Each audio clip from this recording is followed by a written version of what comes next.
ተመልካቾቻችን ወደ ሰዓቱ የስፖርት ዜናዎችን አልፋለን። ከዜናዎቹ ጋር ነው አይመር ነኝ። ስንቄ ባንክ የስፖርት ዝግባ ስፖንሰራችንን ከልብ እናመሰግናለን።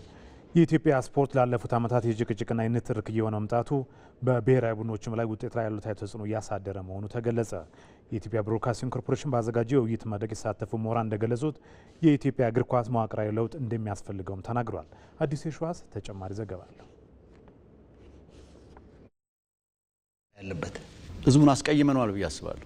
ብልሹ አሰራር ነው በጠቅላላ የእግር ኳስን እድገት ወደ ኋላ እያደረገ ያለው። ብልሹ አሰራር ነው ወይ የእግር ኳሳችን እድገት ወደ ኋላ የጎተተው? ኢትዮጵያ ውስጥ ስለ ስፖርት በጣም ብዙ አውርተናል። የሚሰማ የለም።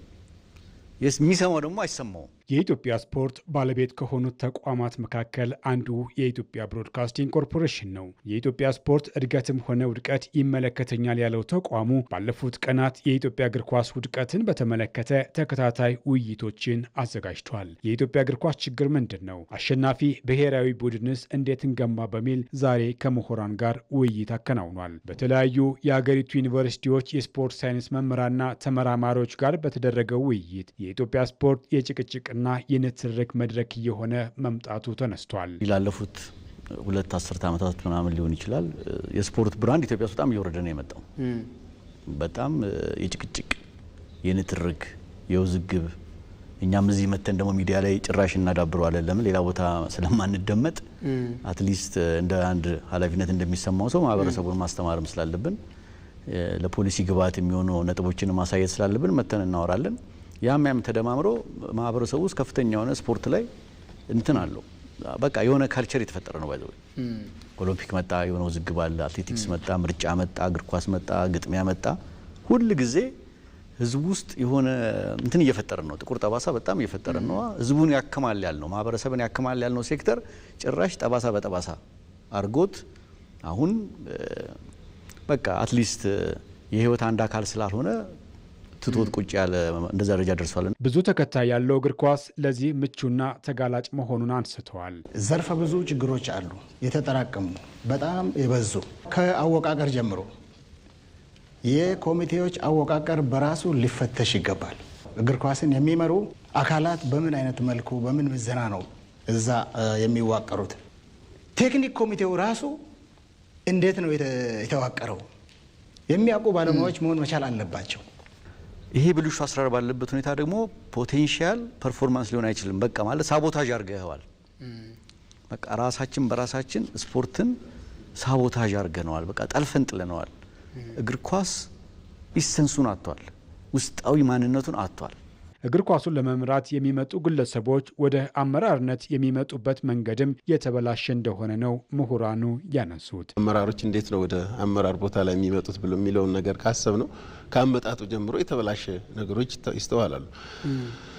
የተበላሸ አሰራሮች የሚጀምሩት ወደ ቦታው ላይ ከመምጣት ይጀምራል ማለት ነው። እንግዲህ የተበላሸ አሰራር የሚመጣ አመራርን የተስተካከለ ስራ ብሎ መጠበቅ ትንሽ ከባድ ይመስለኛልና ከዛም ይጀምር ነው ብዬ ነው የማስበው። ከታችኛው እርከን ጀምሮ ያለው የተጫዋቾች ምልመላን ክፍተት እንዳለበትም ተነስቷል። በዘመድ አዝማድ ተጫዋች መምረጥ አሁን ይህን ስል ናሽናል ቲም ደረጃ ምናምን ማለት ሳይሆን ከታች ጀምሮ ያለው ነገር ነውና እንዴ ዲስ ዴስ እኮ የካቢኔ ልጅ ካልሆንኩ የባለ ሀብት ልጅ ካልሆንኩ እኮ የክለብ አንደር 17 አንደር 15 መግባት እኮ በጣም ፈተና የሆነበት ዘመን እኮ ነው። ባይዘው እግር ኳሱ ከፍተኛ የሆነ ፋይናንስ የሚጠይቅ በመሆኑ መንግስት የፋይናንስ ግልጸኝነትን መከታተል እንዳለበትም ጠቁመዋል። ፋይናንስ የሚፈልግ ነው። እግር ኳስ በጣም ትልቅ ፋይናንስ ይፈልጋልና ያንን የሚፈልግ እንደመሆኑ ይህንን በጋራ የሚያሰራ ሂደት መገንባት ይኖርበታል ማለት ነው። ያንን ስንል የፋይናንስ ግልጸኝነቶችን በዚሁ መንገድ ልናነሳቸው እንችላለን። እንደ ሀገር ግልጽ የሆነ ቁመና መኖር መቻል አለበት ስንል የሚወጡ ወጪዎች አግባብ ናቸው ወይስ አይደሉም የሚለው እናነሳለን።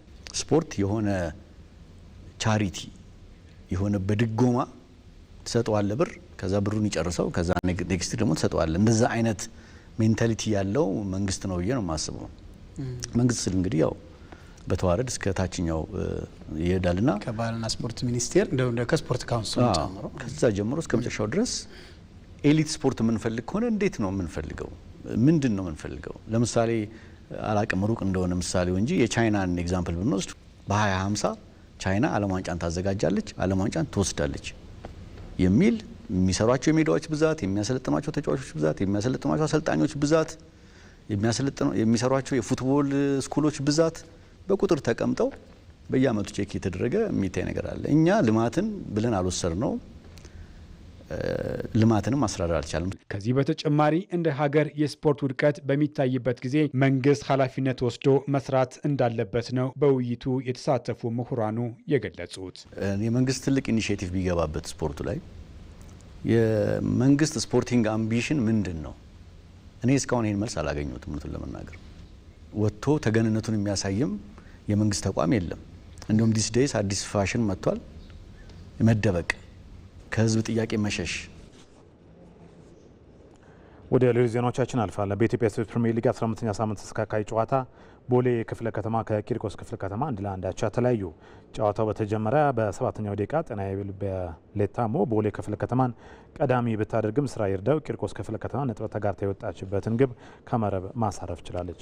የሊጉ 18ኛ ሳምንት ጨዋታዎች ነገም ቀጥለው ሲካሄዱ አርባ ምንጭ ከተማ ከመቻል እንዲሁም ልደታ ክፍለ ከተማ ከሐዋሳ ከተማ የሚጫወቱ ይሆናል። ወደ ውጭ ዜናዎቻችን አልፋለን። በስፔን ላሊጋ ተስተካካይ ጨዋታ ዛሬ ምሽት ባርሴሎና ከኦሳሱና ይጫወታሉ። ምሽት 5 ሰዓት በሚጀምረው ጨዋታ ባርሴሎና ራፊና እና አሮዋን እንደማይጠቀም አሳውቋል። ተጫዋቾቹ ሀገራቸውን ወክለው በዓለም ዋንጫ ማጣሪያ ጨዋታ መካፈላቸውና ረጅም ርቀት መጓዛቸው ማገገም አለባቸው ሲሉ የቡድኑ አሰልጣኝ ሃንስ ፍሊክ ተናግረዋል። የካቲት 29 ሊደረግ መርሃ ግብር የወጣለት ጨዋታ በዕለቱ የካታሎን ቡድን ሕክምና ባለሙያ ሕይወታቸው ማለፉን ተከትሎ ጨዋታው መዘዋወሩ የሚታወስ ነው። በኦሳሱና በኩል ለምሽቱ ጨዋታ የኡናይ ጋርሻ መሰለፍ አጠራጣሪ ነው ተብሏል። ላሊጋውን ዛሬ ቀሪ ተስተካካይ ጨዋታ የሚያደርገው ባርሴሎና ከሪያል ማድሪድ ጋር በእኩል 60 ነጥብ አንደኛና ሁለተኛ ሆነው እየመሩት ይገኛሉ። አትሌቲኮ ማድሪድ በ56 ነጥብ ተከታዩን ደረጃ ይዟል። ትናንት ምሽት በተካሄዱ የአውሮፓ ሴቶች ቻምፒዮንስ ሊግ የሩብ ፍጻሜ ጨዋታዎች አርሰናልና ኦሎምፒክ ሊዮን ወደ ቀጣዩ ዙር ማለፋቸውን አረጋገጡ። አርሰናል ተጋጣሚ ሪያል ማድሪድን 3-0 በመርታት በድምር ውጤት 3-2 በማሸነፍ ግማሽ ፍጻሜ መቀላቀሉን አረጋግጧል። ሊዮን በበኩሉ ባየር ሙኒክን አስተናግዶ 4-1 ሲያሸንፍ በአጠቃላይ 6-1 ድምር ውጤት ነው ወደ ቀጣዩ ዙር ያለፈው። የሩብ ፍጻሜ ጨዋታው ዛሬም ቀጥሎ ሲካሄዱ ምሽት 2 ሰዓት ከ45 ላይ በመጀመሪያው ዙር ጨዋታ 4-1 ያሸነፈው ባርሴሎና ወልስበርግን በሜዳው ያስተናግዳል። ምሽት 5 ሰዓት ላይ ደግሞ በአንደኛው ዙር ጨዋታ በሜዳው ቼልሲን አስተናግዶ 2-0 የረታው ማንቸስተር ሲቲ ዛሬ የሁለተኛ ዙር ጨዋታውን ከሜዳው ውጪ የሚያደርግ ይሆናል። በሁሉም የዓለም ዋንጫ ውድድሮች ላይ በመሳተፍ ብቸኛ ሀገር ብራዚል ብሔራዊ ቡድን አሁን የቀድሞ ውጤታማነቱ ላይ እየተገኘ አይደለም። የውድድሩ የ5 ጊዜ አሸናፊው ሀገር ካለፉት 5 ዓለም ዋንጫዎች በ4ቱ ከሩብ ፍጻሜ መሻገር አልቻለችም። ዩሱፍ ሽምዬ በብራዚል ወቅታዊ ሁኔታ ተከታዩን ጥንቅር አዘጋጅቷል። የዓለም ዋንጫን 5 ጊዜ በማሸነፍ ደግሞም ከ1930 ጀምሮ እስካሁን በተደረጉ 22 ውድድሮች ላይ ተሳታፊ በመሆን ብራዚል ብቸኛዋ ሀገር ነች። ሴሌሳዎቹ አሁን የሀያልነታቸው እየከዳቸው ጆጎ ቦኒቶ የሚሉት ማራኪ ጨዋታቸውም እየጠፋባቸው ነው። ካለፉት 5 ተከታታይ የዓለም ዋንጫዎችም ብራዚል በ4ቱ ከሩብ ፍጻሜው መሻገር አልቻለችም። ለ2026ቱ የዓለም ዋንጫ ማጣሪያ ደግሞ አርጀንቲና 4-1 አሸንፋት ትኬቷን ስትቆርጥ ብራዚል 6ቱ ሀገራት በቀጥታ በሚያልፉበት ማጣሪያ 4ኛ ደረጃ ላይ ትገኛለች። ለመሆኑ ምን ተፈጠረ? 1958፣ 1962፣ 1970፣ 1994 እና 2002 የዓለም ዋንጫ ሻምፒዮን የሆነችው ብራዚል ስፍር ቁጥር የሌላቸው ከዋክብት ነበሯት። ፔሌ፣ ሮናልዲኒዮ፣ ዚኮ፣ ሮናልዶ፣ ኔይማር፣ ሪቫልዶ፣ ካካ፣ ሮቤርቶ ካርሎስ፣ ካፉና ሮማሪዮ በሴሌሳዎቹ መለያ ከተመለከትናቸው ድንቅ ተጫዋቾች መካከል እጅግ ጥቂቶቹ ናቸው። አሁንም ቢሆን እንደ ቬኒሺየስ ጁኒየር፣ ሮድሪጎና አሊሰን ቤከር ያሉ ታላላቅ ተጫዋቾችን የያዘው ስብስቧ የሚናቅ አይደለም። ውጤቱ ግን ከከዚህ ቀደሞቹ ጋር ሲወዳደር የተራራቀ ሆኗል። ለዚህ የብራዚላውያን ወደ አውሮፓ በገፍ መፍለስ እንደ አንድ ምክንያትነት ይጠቀሳል። በ2014 የዓለም ዋንጫ ብራዚል በጀርመን 7-1 ከተረታች በኋላ ከብራዚል ጋር በተጫዋችነትም በአሰልጣኝነትም የዓለም ዋንጫን ያሸነፈው ማሪዮ ዛጋሎ ፍልሰቱ መፍትሄ ካልተበጀለት የብራዚል እግር ኳስ እየሞተ ነው ብሎ ነበር። አውሮፓ ደግሞ ከአህጉሪቱ ውጭ ያሉ ባለተሰጦች በቀላሉ ገብተው እንዲጫወቱ መንገዷን በማስተካከሏ በየዓመቱ በመቶዎች የሚቆጠሩ ብራዚላውያን ወደ አውሮፓ ሊጎች ያመራሉ።